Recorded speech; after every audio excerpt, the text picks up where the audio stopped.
The 2026 World Cup has not yet started, but somewhere in the world, signs of a crisis have emerged. A national team is stuck at the airport because their visas have not been issued. Some fans have canceled trips worth thousands of dollars. The ticket prices for the final have skyrocketed to levels that many people cannot even imagine. In this video, we will take a deeper look into what is happening behind the world's most anticipated tournament and why more and more people believe that the 2026 World Cup is revealing a crisis much larger than football.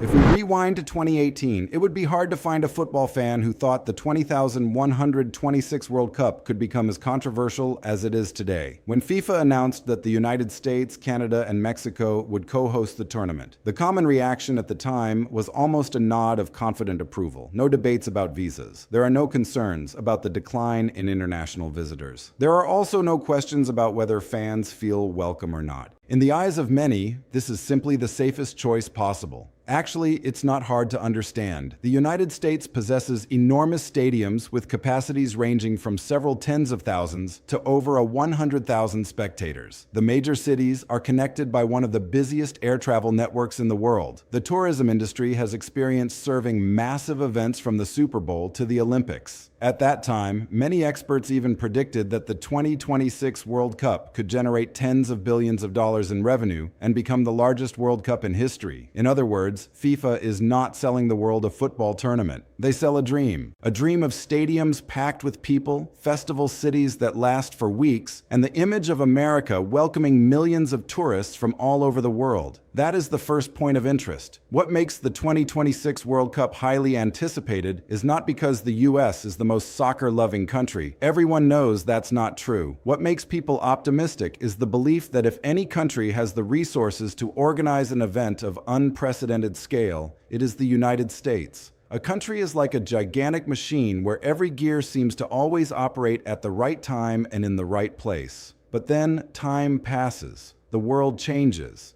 Crises keep appearing one after another. The cost of living is rising. Society is more polarized. International travel no longer operates the same way as before. And the most noteworthy thing is that people's trust is also starting to change. There is a very interesting saying, a bridge does not collapse on the day the first crack appears. It collapses after many years of small cracks accumulating that no one really notices. For many World Cup 2026 followers, the current feeling is similar because what surprises them is not an isolated incident, but rather the fact that too many unusual signs appeared at the same time. A few years ago, people were talking about the influx of tourists into the US. Today, many people are talking about canceled trips. A few years ago, people talked about a global festive atmosphere. Today, many discussions revolve around barriers, costs, and uncertainty. And that is why more and more people are starting to ask what has changed. If you also find this question worth pondering, take a second to hit like and subscribe so you don't miss the next parts, because right after this, we will delve into the first signs that things are starting to go off course. And surprisingly, it doesn't start from the stadiums, but from what seems to be the simplest thing, getting people to the World Cup.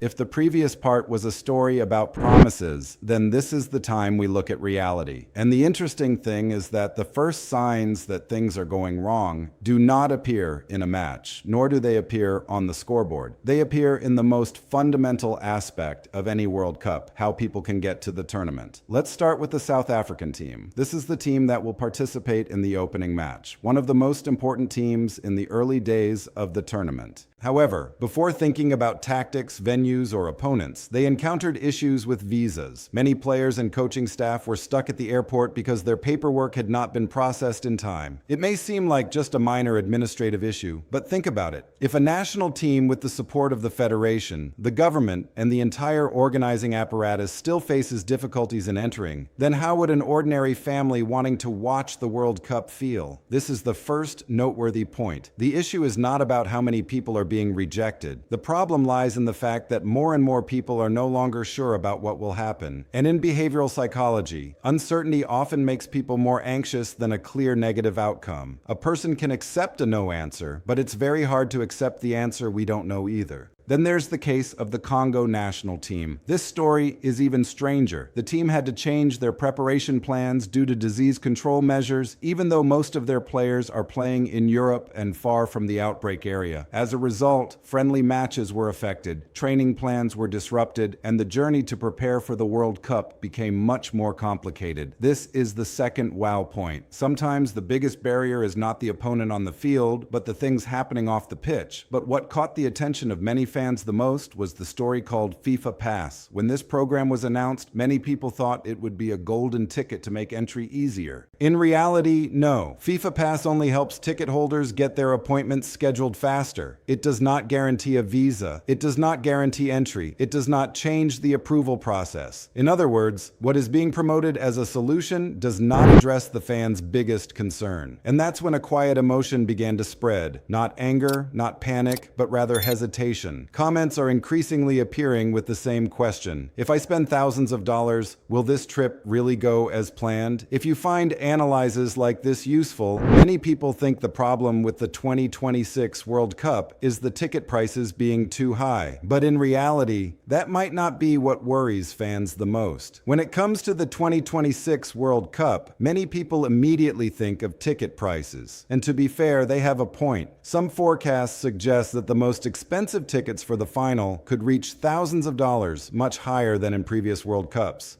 But the interesting thing is that if you read thousands of fan comments, you will realize one thing. The ticket prices are not what bothers them the most, because people can accept paying a lot of money for a dream. People are willing to spend thousands of dollars to see a Taylor Swift concert. People are willing to fly halfway around the world to attend the Olympics. People can even save for many years just to witness their home country's team compete in the World Cup. Money has always been a barrier, but it has never been the only reason fans turn their backs on an event they love. The point of interest here is that what bothers many people is not that they can't afford the tickets, but they are starting to feel that the World Cup is no longer designed for them. There is a big difference between not having enough money and not being welcome. The second feeling hurts much more. It's like standing in front of a party you've been looking forward to for years. But the closer you get to the door, the more you feel like you're not actually on the guest list. That's why many comments don't focus on football. They talk about visas. They talk about the procedures. They talk about uncertainty. They talk about having to spend thousands of dollars, but still not being sure if the trip will go as planned. And when uncertainty combines with high costs, a new feeling emerges, being out of the game from the very beginning. Perhaps this is the biggest turnaround in modern World Cup history. In the past, the World Cup was considered a festival for fans. A worker, a student, or an ordinary family could all dream of attending at least once in their lifetime. But nowadays, more and more people feel that the tournament is resembling a premium product rather than a global festival. It sounds a bit ironic, but sometimes the feeling of buying World Cup tickets starts to resemble hunting for concert tickets more than preparing for the biggest football festival on the planet. And when that feeling spreads, something very interesting happens. Fans no longer ask, "Do I have enough money to go?" They are starting to ask, "Do they really want me to come?" This is the most thought-provoking question because once people feel they don't belong somewhere, they usually don't argue. They just quietly leave. If you've ever felt that an event you love is gradually drifting away from the people who created it,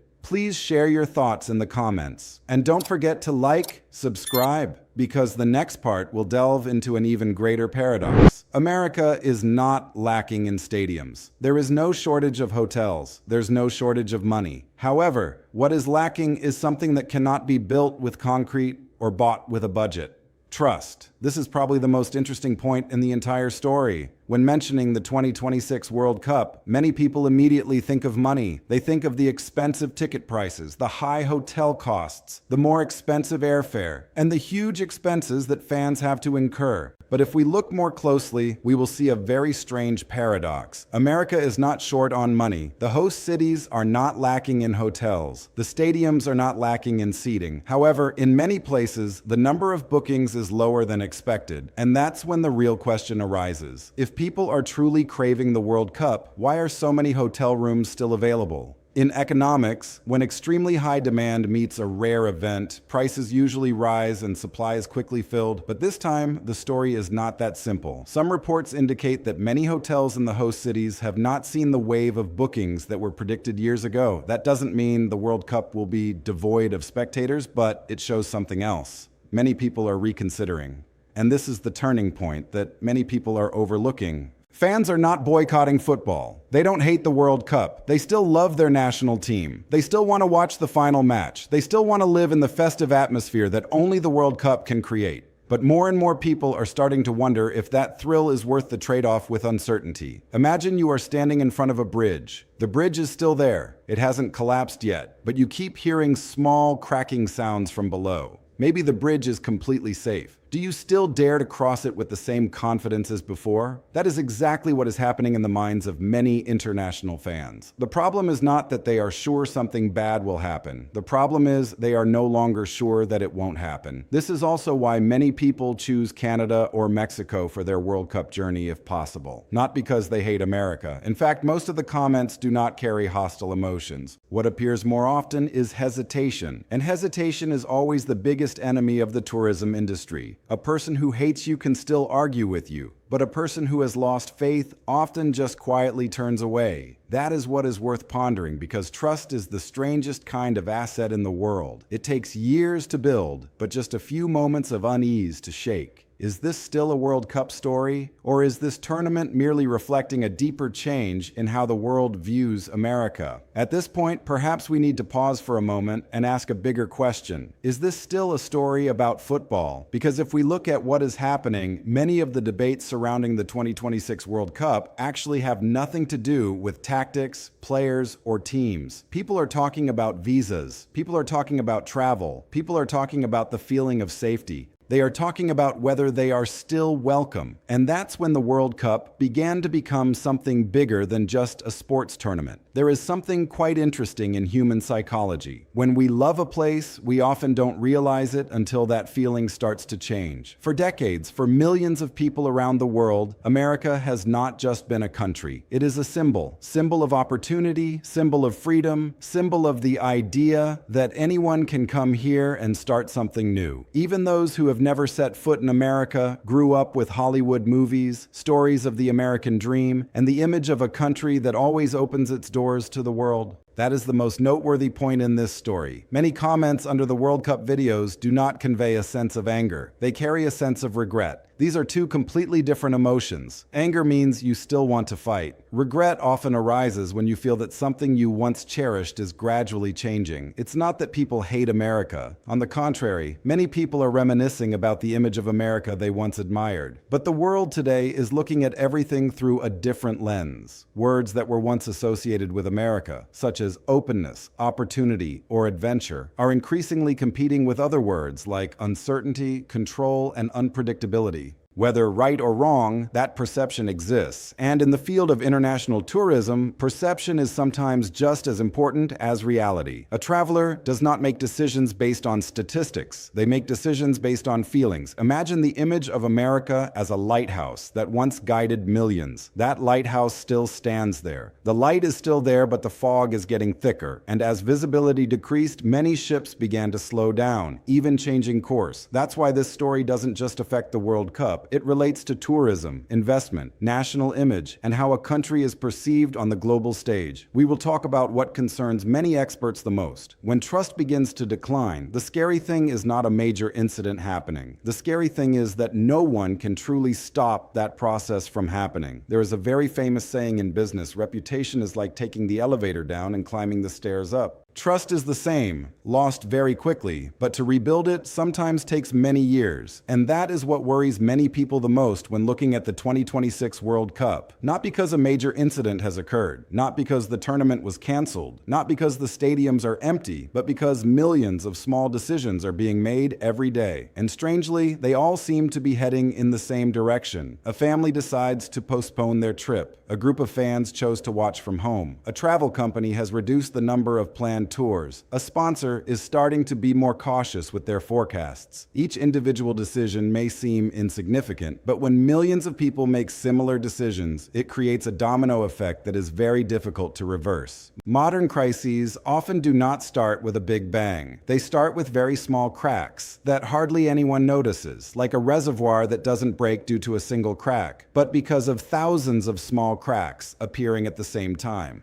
What is noteworthy is that at this moment, the 2026 World Cup can still be a complete organizational success. The matches will still take place. The stars will still appear. Billions of people will still watch through the screen. But the question is no longer whether the World Cup will take place. The question is, will the world still look at this event with the same eyes as they once did? Because the emotions of many fans in the comments are not anger. That is suspicion. And suspicion is an extremely difficult emotion to handle. When someone is angry, you can explain. When someone is disappointed, you can apologize. But when someone starts to lose trust, they often stop arguing. They just quietly change their behavior. That's why this story is much more thought-provoking than a football tournament. A tourist changes their destination. A fan cancels their plans. A fan organization reduces the scale of participation. A business adjusts its revenue forecast. None of those decisions are big enough to make the front page of the newspapers, but when combined, they can completely change the atmosphere of a global event. And what concerns many experts is that no one can really stop that process immediately. You can build more stadiums, you can increase the promotion budget, you can launch new media campaigns, but trust doesn't operate like that. It doesn't light up just because of an official announcement. It is returning very slowly. If you're still watching, let me know in the comments. In your opinion, what is more important for a global event, infrastructure, or trust in the World Cup? The World Cup is just a mirror, and what is reflected in that mirror is what makes many people think. And perhaps this is the moment we return to the most important question of the entire video. Is the real crisis here? The World Cup? Perhaps not. Because if we only look at football, the 2026 World Cup could still be successful. The stadiums will be lit up. The biggest stars in the world will still step onto the field. The goals will still make millions of people jump up from their sofas. Historical moments will still be created. Many years later, people may still remember the champion, the classic matches, and the emotional moments. But what troubles many people does not lie on the field. It lies outside the stadium. The World Cup is just a mirror, and sometimes the greatest value of a mirror is not what it creates, but what it reflects. Throughout this video, we have talked about visas, ticket prices, hotels, transportation, weather, and the controversies surrounding the organization. But if we peel back each layer, it all leads to the same question. What do people still believe in? Do people still believe that every promise will be fulfilled as committed? Do people still believe that the systems are strong enough to operate smoothly when the pressure increases? Do people still believe that global events are truly for everyone? That is the debate happening beneath the surface of the 2026 World Cup. There is a very interesting paradox. America still owns gigantic stadiums. There are still modern cities. There is still one of the largest economies in the world. Many tangible things are still intact. But in the viewers' comments, what appears most often is not the numbers, it's the emotions. Hesitation, doubt, and sometimes it's regret. Regret is a special emotion. It's not like anger. It doesn't resemble hatred. It appears when people feel that something once very familiar is gradually changing before their eyes. It's like passing by the childhood home and realizing everything is still there, but the feeling is no longer the same. And perhaps that is why this story has sparked so much debate. Because this is not just a story about a sports tournament. This is a story about faith, about the image of the nation,